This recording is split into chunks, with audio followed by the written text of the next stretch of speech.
Welcome to the Courage Never Quits podcast, where members of the West Point class of 1986 tell their stories. I'm your host, Paul LaFontaine.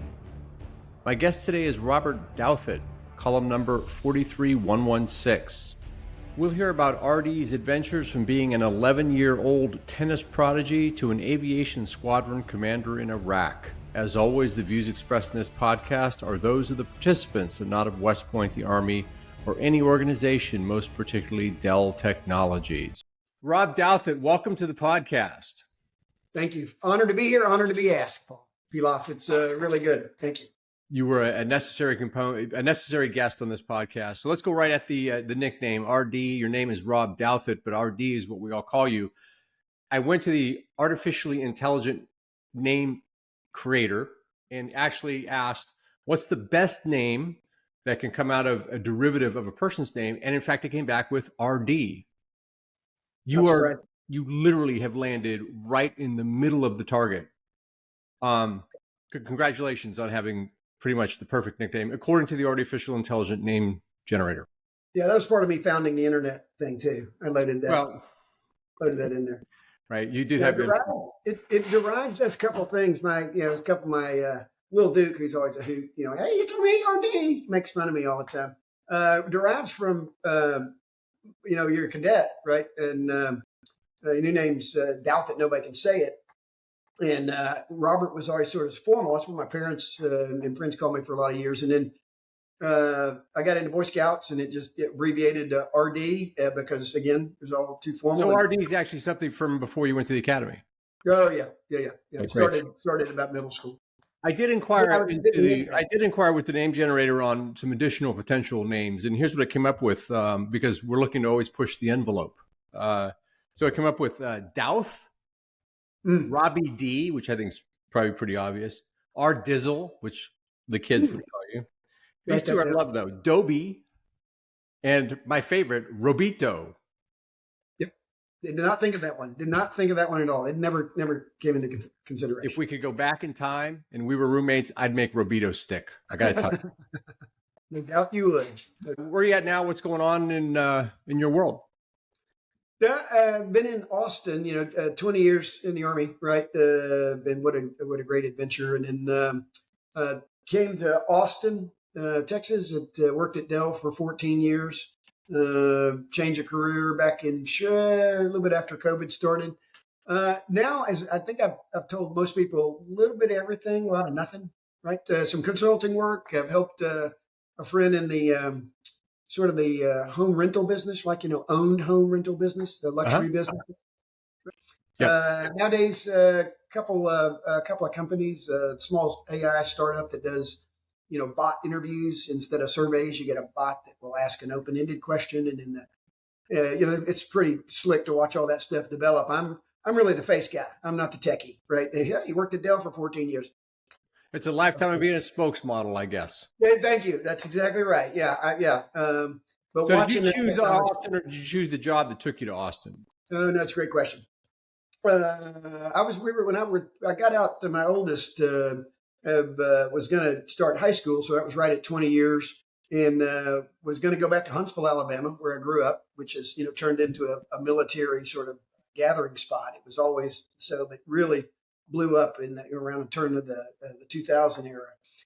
And then my ex-wife, Paige, fabulous lady, her family had settled in Austin, and so it was really between those two locations, someplace that the kids could call home, and so we ended up here, and she had some family members that were working at Dell, and I said, well, let's see if we can get you an interview.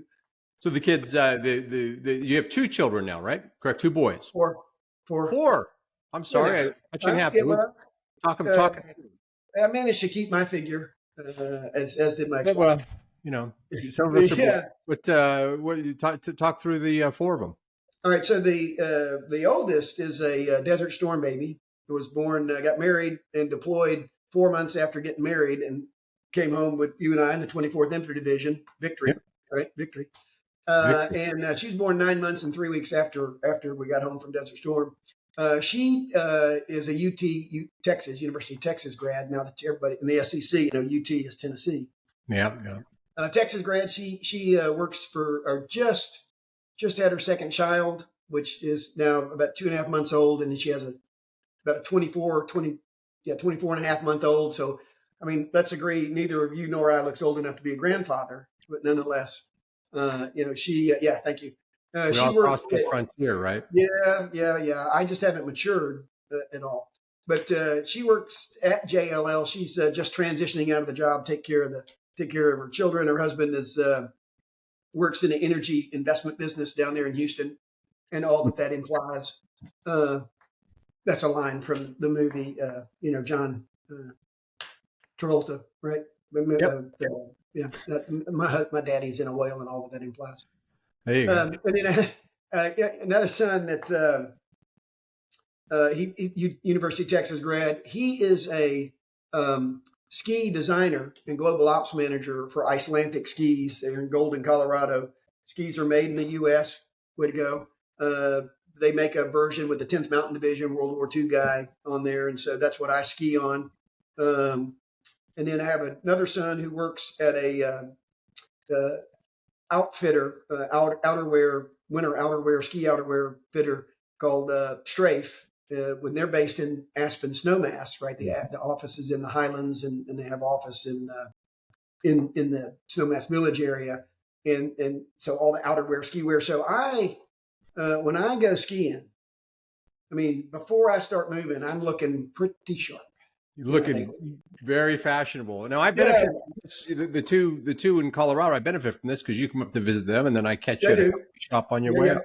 Yeah, and thank you. That's right. And but it's dangerous because I act like I can do what they can do, which and they down mountain bike. They're in Snowmass. I wrecked 4 times in this past summer, covered in mud. And after the first wreck, my son goes, "Dad, I think we're done." And then I have a daughter who's also a Texas grad. She's finishing up her physician's assistant degree in Chicago, and she'll stay in Chicago. So they got their mom's looks and brains. Yeah, it's been a blessing to me. My kids, school environment, growing up one place, they're not perfect. None of us are. But it's a good experience. Is a good experience. We have lifelong friends here. I still stay connected back in Huntsville, high school reunion kind of stuff. My dad's a little bit of an icon back there. I coached high school football for many, many years, taught probably some portion of the city to drive. He was a driver's ed teacher. And the softball field at University of Alabama Huntsville is named for him, the press box, right? Really? Look at that. Yeah, Austin is, home now, great church, great place to be. So that's where I am for the time being. And don't plan on moving, at least. Good for you. Now let's go back to Huntsville, 78 to 81.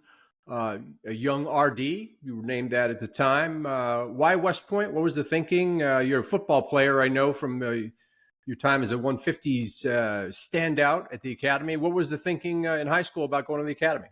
So I have an older brother and sister. A sister 9 years older. She was a nurse, and then got into different business down in Birmingham. And a brother who's class 81 grad, right? So my dad was active duty in the early 50s, and then got out of the Army in the Korean War drawdown, and post-Korean War drawdown, and got in the reserves for 29 years. And what an adventure that was for us. He would go active duty every summer for 2 months and put on the uniform and be gone not 2 weeks, but all summer. So sort of imbued with this value system that I think is consistent with the military and being a football coach and, teamwork and everything that came along with that. I played a bunch of sports. I was not particularly good at any of them, but enjoyed the camaraderie and the competition. And so I really, quite frankly, sort of didn't know what I wanted to do. I don't want to be an engineer. I don't know that I want to be a forestry guy. I'm not a retail guy. So almost by default, but by sort of maybe upbringing as well, the value system and watching my brother go through.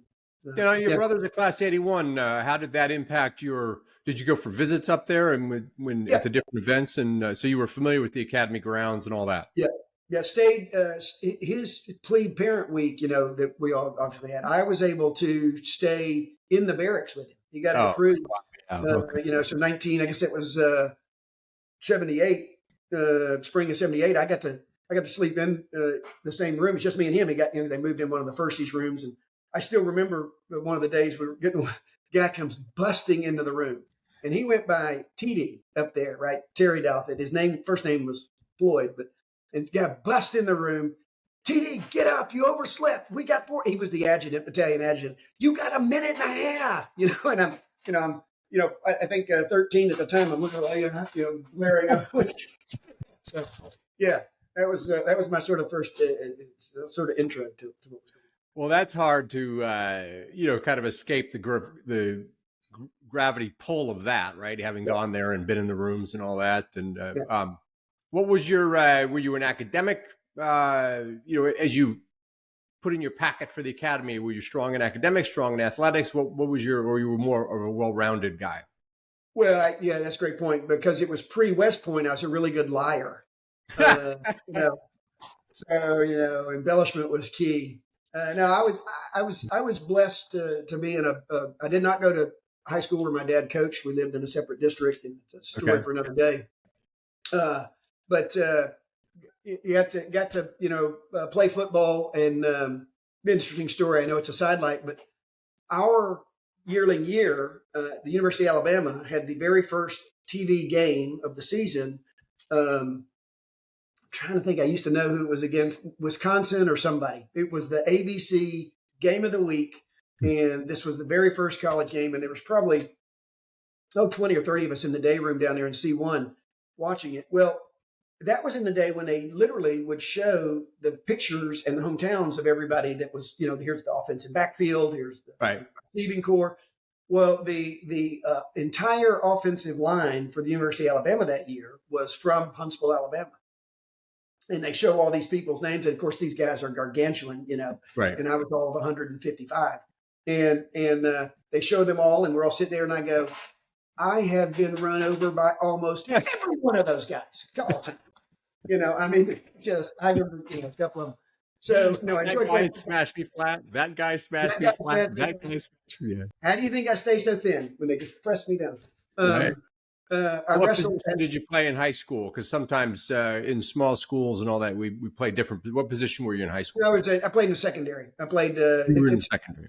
Surprisingly strong safety because I could remember a lot of the defenses, but I was playing behind really talented guys. So I played, less than half the time.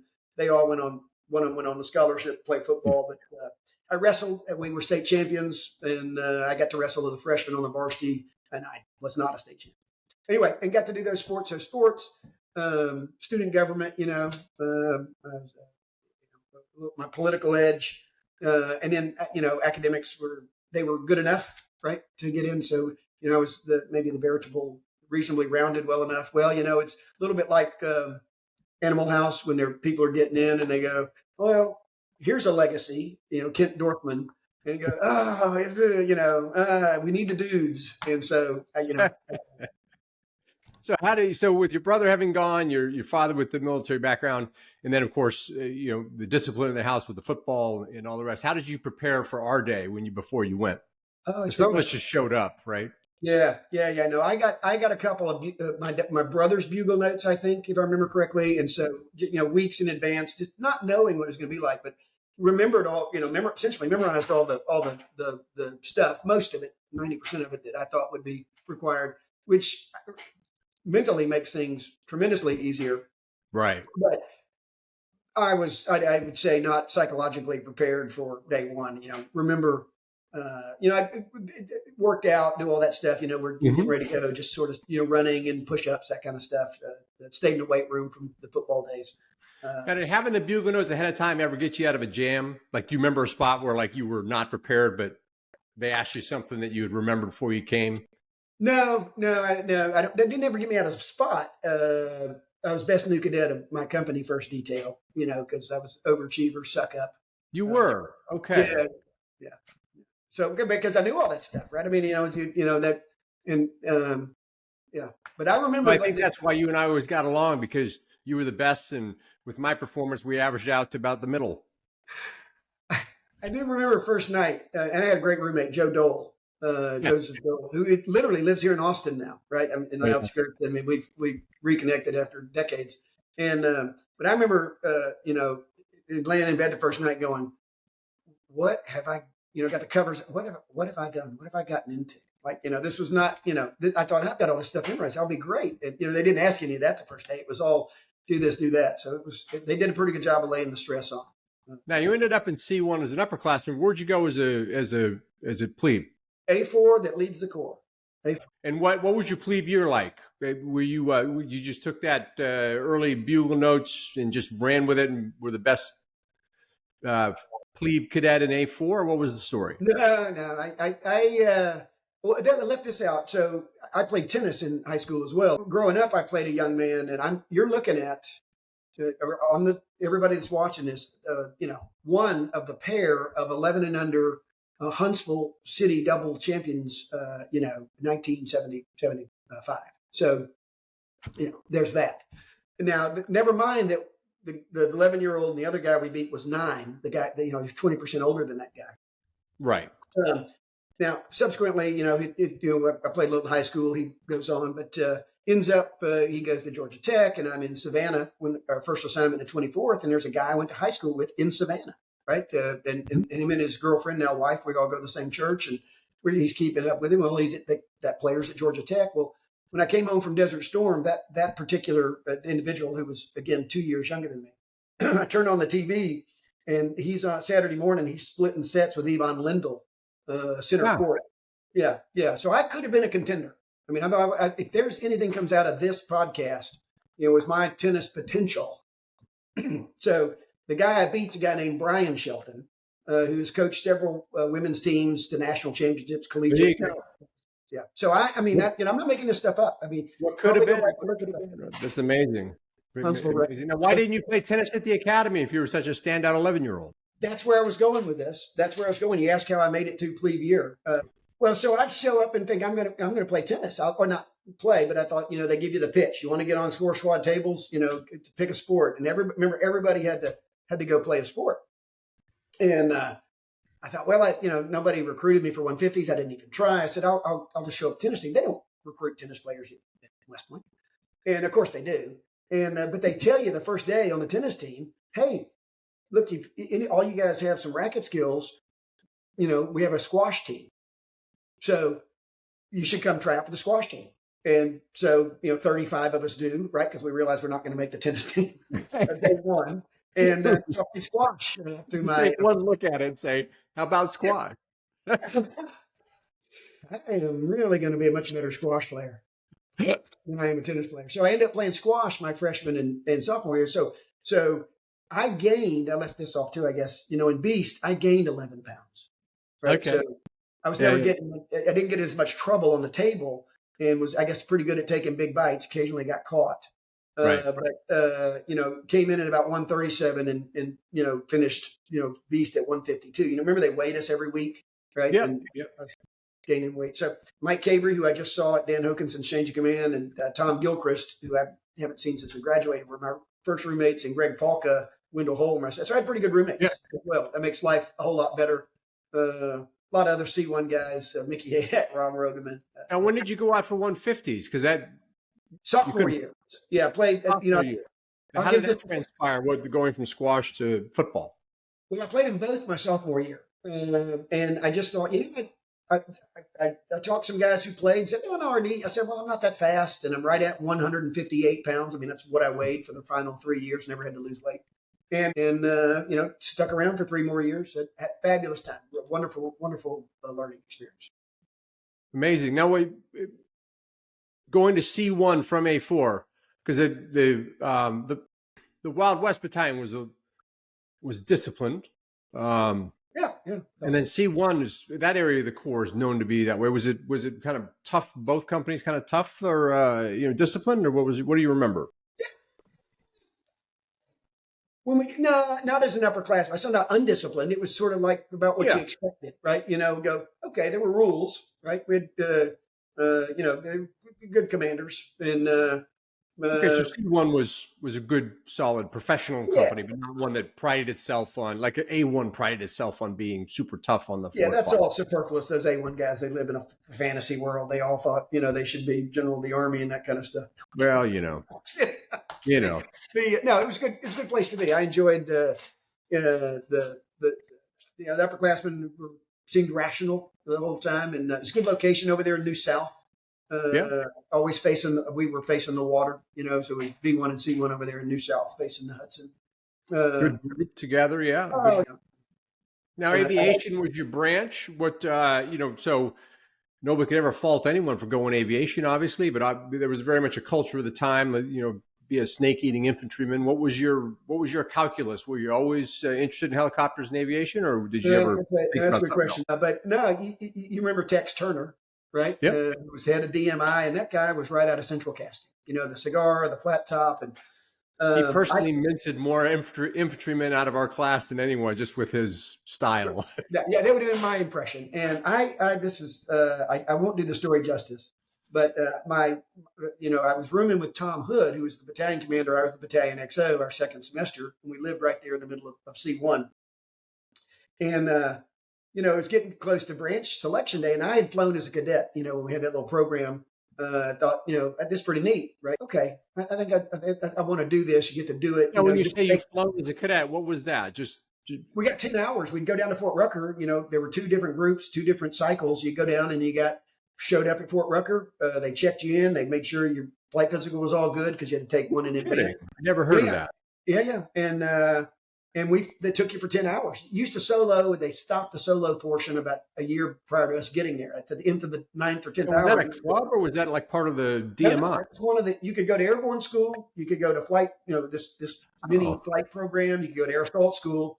And we all had to apply, and so that's what I applied to go do. And so I don't have FOMO, fear of missing out, because I missed out. That's right. You didn't know. You just simply missed out. You can't fear it. So I thought, okay, I guess that's what I want to do. And you get to go fly all the time, as opposed to the artillery and the armor. Yeah. How often do you get to take your the equipment out on the trail? Once a month, and aviators do this all the time. And of course, that whole flight pay thing, not that you're monetarily motivated, but that sounds pretty cool. And but right before branch selection, like days prior, Tex Turner had the full press on, and I looked at Tom Hood, my roommate, who was considering going aviation, but also infantry for the same reasons, I think. Mm-hmm.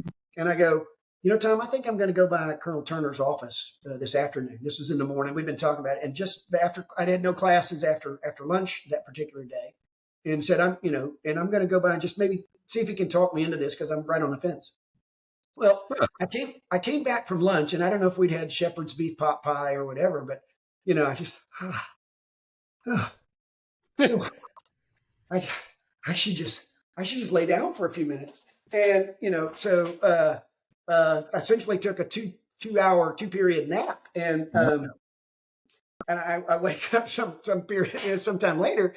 And Tom is now late in the afternoon asleep on his bunk, right? He'd had one class, I think, after lunch. And so we're getting ready for dinner that night, whatever, and, getting ready for it. I said, hey, Tom, I thought you were going to go see Colonel Turner today. He goes, well, dude, I came in the room, saw you taking a nap, and I thought, well, I'll lay down till that feeling goes away as well. And so, I took a nap and the feeling went away. And so neither one of us went, and both went to see Colonel Turner, or both of us went aviation. That's what.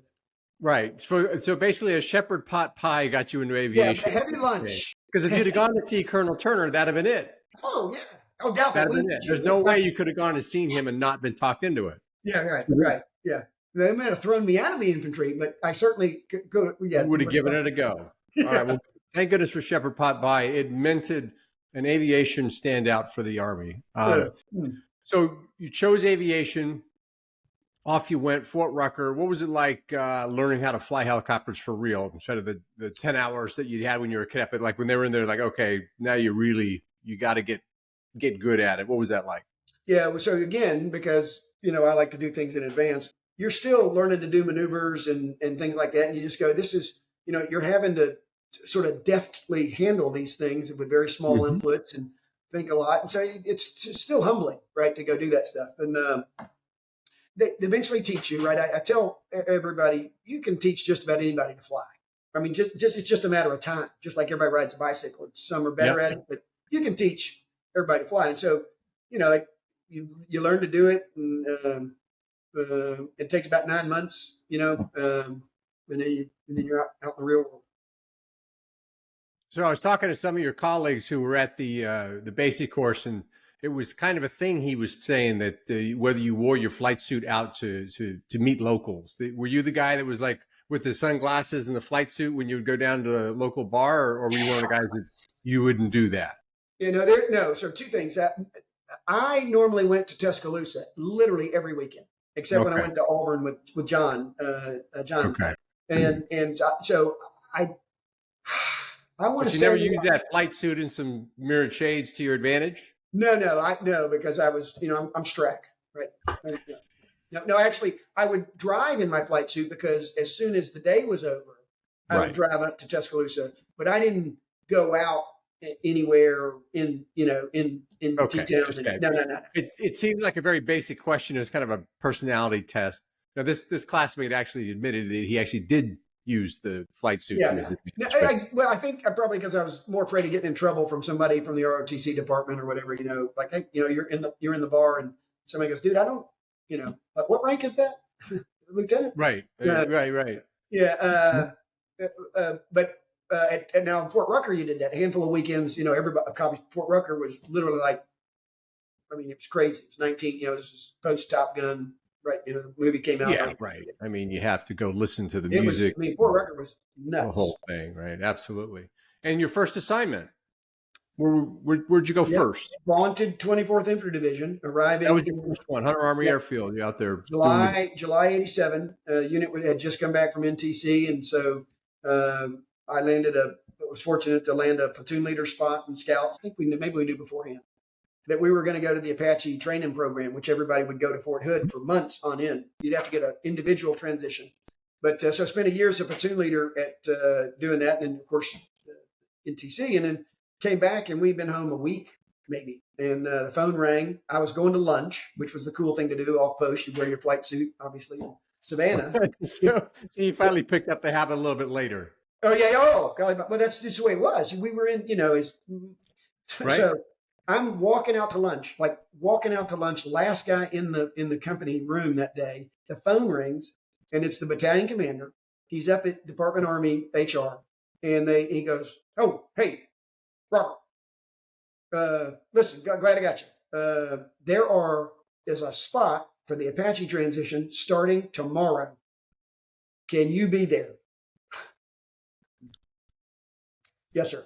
So literally did not go to lunch, went home, packed, drove through the night from Savannah, Georgia to, Fort Rucker, and then started the Apache transition, which was in and of itself tough as well. So spending that several months, another year essentially as 8 months doing that, commanded the maintenance company for a while that guy was going to his Black Hawk transition, and then went to Fort Hood to do the Apache program. What did you do in Desert Storm? How did that, with 91, how did that come together for you? Which unit were you? I was an LNO to a tank brigade. Colonel Paul Kern's 2nd Brigade was, he was the tank commander. Well, I went to the divisional exercise, essentially the corps exercise, in July of 1990. Had just gotten married. I left that off. I was issued my wife at Fort Hood when we went out there for the program. She was the deputy corps commander's daughter. And I always tell people I'm married for career progression. She's a beautiful lady. But got married. That flight suit finally paid off. Oh yeah. That was because I didn't get it on personnel. But we got married in April of that year, and I was on this LNO job to the brigade. But they had a divisional corps exercise with CENTCOM, which General Schwarzkopf writes about in his book, and they needed somebody with Apache experience to go for the division staff. They had a guy, but he wasn't an Apache guy. We had a brand new division commander, and so I go up to the event, and I'm working in young lieutenant, senior lieutenant at this point, but really figuring out how the division works. And the commanding general needs a class on the Apache. Okay, so okay, Douthit, you're the guy. So the next day I go in and I give the class to the general, and it was Barry McCaffrey, right? I'd just taken the division. Well, he gave him the class. He asked a lot of good questions. You, as a lieutenant, go, well, clearly this is why this guy's a general. And the chief of staff was in the room, and that was it. Nobody was the wiser. Well, the next day, he calls me over and goes, and if you know McCaffrey, Apache man, come here. So I wander up, yes, sir. It's a pretty good invitation, actually. Yeah. And he goes, why didn't you tell me you'd married, the general's daughter? Mm-hmm. And he goes, because, sir, I don't usually lead with that. Now that I'm up, let me tell you all about it. Yeah. Like, hey, before we start the class, I'd like to say, despite my own technical qualifications, I go with 2nd Brigade, which was the first tank brigade to go out, 1st Brigade from 24th to go. And Schwarzkopf shows up because he wants to see the tanks. And Colonel Kern, the brigade commander, sir, I think you know Lieutenant Douthit. And I goes, yes, yeah. And I'm in his book. Now, there's a picture of me in the book. Your Moment in the Sun. Of course, I'm going to now go find the book because I just basically surround myself with memorabilia from the class of 86. Yeah, to dress it up. I can autograph that for you, too, if you need. I'll just make it. Now, you commanded a squadron, and you went to in the Army. What did you do? You were in Doctrine Command. I mean, you had quite a run. Yeah, it was a real blessing for me, and most of that comes from having a great soldiers, right? People, oh, that's really good. Well, you don't understand. Obviously, it's your not supporting cast is the wrong word because they're the ones making it happen, and and a great family, right? So right. So I did command it before the advanced course because everything was messed up, the personnel system, so I ended up taking command of an attack helicopter company before the advanced course. Went off to the infantry advanced course because I didn't need to know to go to the aviation advanced course, and I was going to the 160th. And so, and I wanted to get ready for Ranger School, and so before I went to the 160th. So did you have to go to Ranger School to go to the 160th? Was that no. I just thought I thought it was important to do. I thought that's what everybody did. And did you get a Ranger tab? Did you go to the school? Yeah. I'm Winter Ranger. Thank you. Right. I mean, there you go. Maybe summer. I was hypothermic. Essentially, went unconscious in the swamps, and they dragged me up to. They got to dry ground. We've been in water all day. I was 25, 30 pounds lighter than I am now. I was about 130 pounds, and I wake up 3 or 4 hours later. I need to get back out there. Yeah, right. Please let me go. I've been here, we're in the hospital like 36, 48 hours. 72 was the limit, right? He goes, no, you can stay past it. No, I need to get, I want to go. Of course, I can say all this tough stuff now, all these years later. You don't really know. Right. Yeah, And so it's funny when the ambulance, the driver takes us back out, it's the PA, the physician's assistant for the training battalion there down in Florida. Then this old guard lieutenant, guy 6'3", going off to the old guard and from the platoon goes, Douthit, oh, dude, good to see you, man. And he goes, how you doing? And I go, well, pretty good. I said, I'm a little sore from the doctor told me in the hospital that's from all the blood rushing to my heart to keep me alive. I was unconscious 3 hours. And he goes, no, dude.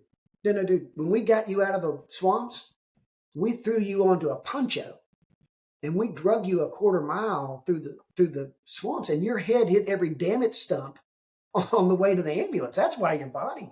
That's why. Well, that explains a lot in the form of. Yeah, your head's bouncing off the thing getting into the ambulance. So yeah. So anyway, that's why you're sore, because we drug you a mile in a poncho. Well, yeah, that would do it. Yeah. I don't care what age you are, 29, 22, whatever. Being drug in a poncho for a quarter mile will get you through the swamps, and then went to the 160th for 3 years and was. In Somalia, I was not in the streets. I was on a headset in the command center, but know all those guys. And then we had one child born again while I was still in Savannah, one born literally shortly before my that. And then we had 2 more in Germany. I went back in the regular army, back in Apache units. And then commanded a squadron at Fort Carson back from 2002 to 2004. Yeah, right. And another rotation to Iraq from there, right? Yep. We did Bosnia and Kosovo in Germany. So I went to Bosnia for about 6 months, 7 months. I can't remember. Maybe I'm making that up. But we went to Bosnia for extended deployment, less than a year, certainly 4 to 6 months. Let me say. Right, and, right. And then turned around about 8 months later and went to Albania, Kosovo. So if you remember, when we were bombing Serbia. What a career. Well, again, surrounded, people I look like a Caribbean. I look like a dictator. If you've seen a picture of me in uniform, and everybody goes, "Oh, look at that." I go, "Well, you have to get to about way towards the top before any of them are for doing anything. Most of these ribbons are for showing up.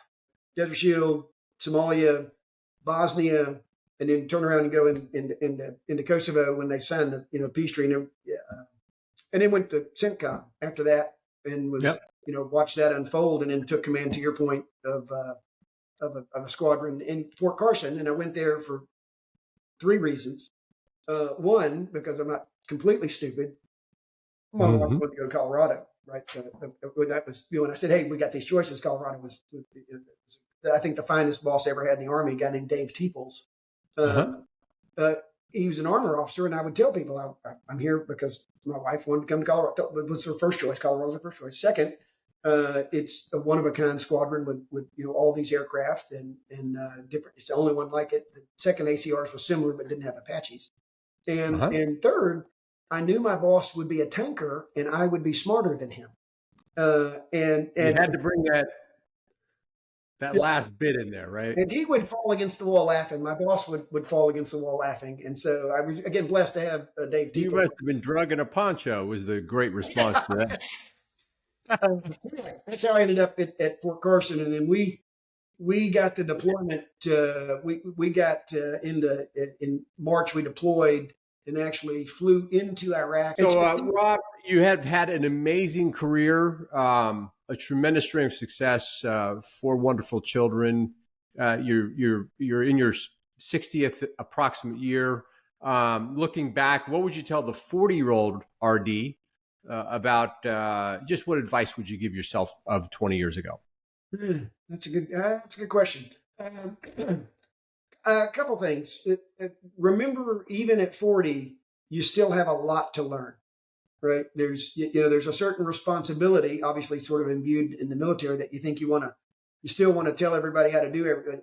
That's not the way the military, but pass along the lessons learned, right? So I would, remember to stay humble around, people. Of course, are always appreciative of, you can't go anywhere without thank you for your service.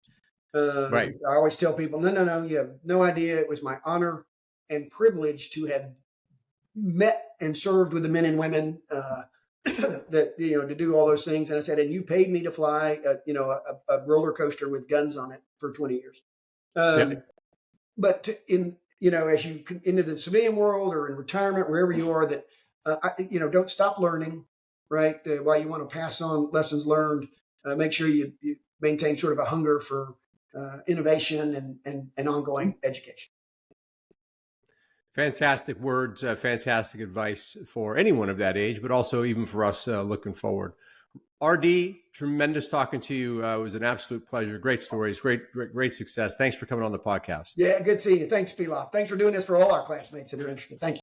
Thank you for listening to this episode of the Courage Never Quits podcast, where any member of the class of 1986 who is willing to tell their story will be a guest. To get the word out and to stay up to date on the latest episodes, hit the like and subscribe buttons. With 954 living graduates in the class, we have a lot of stories to collect, and you don't want to miss any of them. We'll see you in the next episode.